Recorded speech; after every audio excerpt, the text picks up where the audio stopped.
I grew up in Madison. Since I was a little girl, I always was fascinated with wildlife and wished someday that I would be Jane Goodall. I grew up in New Jersey, and I was a suburban boy. And although I love nature documentaries and the shows and reading stories about wildlife, I never imagined myself doing it. Sort of by circumstance, by chance, the data of complaints about wolf attacks was shoved onto my desk.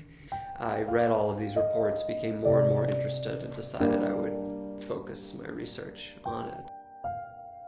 Around the world, there are three major conflicts, and the first and probably most fundamental is that there is a clear competition over wild prey. The wild prey of wolves are often the game of hunters. Related to this are wolf attacks on livestock. A third type of conflict, of course, is actual attacks on people.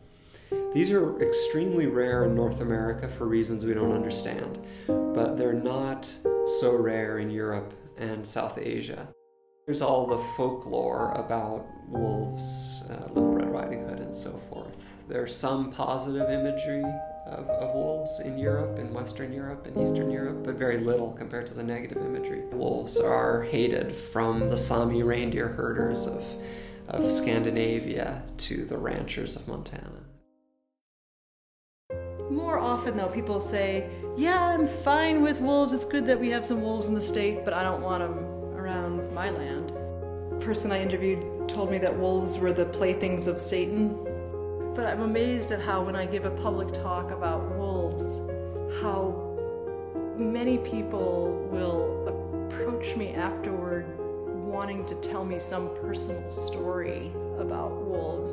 And some of them are pretty far-fetched, like they'll say, I want you to know that I was out one morning and I came upon a wolf and it looked at me and I looked at it and it let me stroke its back before it went away. And they're so convinced and excited about that I can never say impossible, because nothing's impossible, but it's sure a flashpoint animal. Should wolves be hunted? When should wolves be killed? It matters so much who's asking the question and what reference frame that person is using when they answer. Even the Dalai Lama has something against wolves.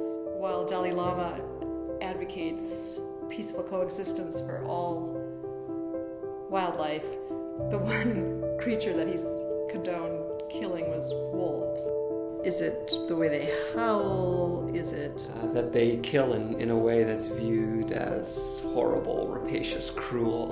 For instance, continuing to eat or eating a prey while it's still alive, not just killing it off and then eating it. It doesn't seem like a general argument for a worldwide hatred of wolves.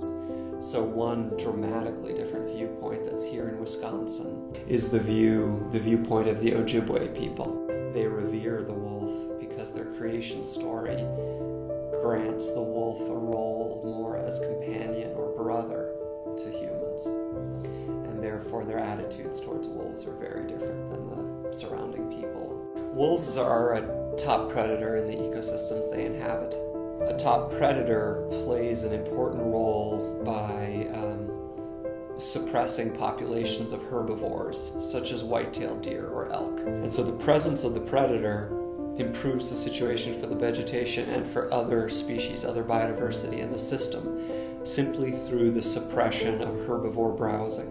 While we often see wolves as the ultimate wilderness animal, wolves are still really responsive and sensitive to what we do, what humans do. If we protect them, they bounce back. If we start campaigns against them, we can knock them out of the landscape pretty easily.